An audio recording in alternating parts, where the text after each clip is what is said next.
आज मस्त मी नाश्त्याला कांदा पोहे बनवले आणि मग त्यानंतर फ्रीजमध्ये बघितलं तर काहीच भाज्या नव्हत्या आणि बटाटे बघितले तर फक्त 2च होते. तर मग आता 2 बटाट्याची भाजी होणार तरी किती.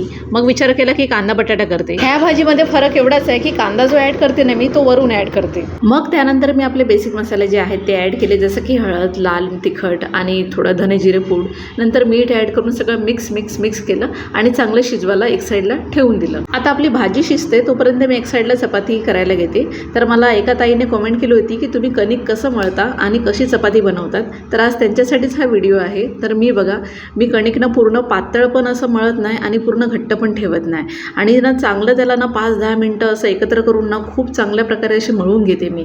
आणि बघा ह्या प्रकारे म्हणजे असं एकदम कडक पण नाही आणि एकदम नरम पण नाही आणि 5 मिनटासाठी मी ठेवून देते. आता इथे आपली भाजी पण शिजली होती. मग त्यानंतर ना 5 मिनटं झाली होती. मग तो कणिकचा थोडासा गोळा घेऊन ना मी पहिले हातावरनं पूर्ण मळून घेते चांगलं व्यवस्थित आणि मग अशी चपाती बनवायला सुरुवात करते. आपण ना 5 मिनटं किंवा 10 मिनटं असं ठेवून दिलं ना पीठ बाजूला मळून, तर ना मस्त चांगल्या प्रकारे अशा चपात्या बनतात. आणि हो, चपाती टाकायच्या अगोदर तवा चांगला तापलेला असावा आणि मग तवा तापलेला असला ना की गॅस बारीक करावा आणि मग चपाती अलटून पलटून म्हणजे चांगली शेकून घ्यायची आणि त्याच्या काठा पण शेकून घ्यायचा. आणि जेव्हा आपण अशी फुलायला ठेवतो ना चपाती, त्यावेळेस मग पूर्ण फुल करायचा गॅस आणि 2 मिनटासाठी पटकन शेकून घ्यायची चपाती.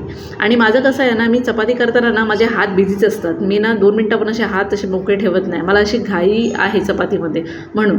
मग इथे सर्व झाल्यानंतर मस्त टिफिन वगैरे सर्व भरून घेतला मी. तर चला मग भेटूया पुढच्या ब्लॉगमध्ये. तोपर्यंत बाय बाय.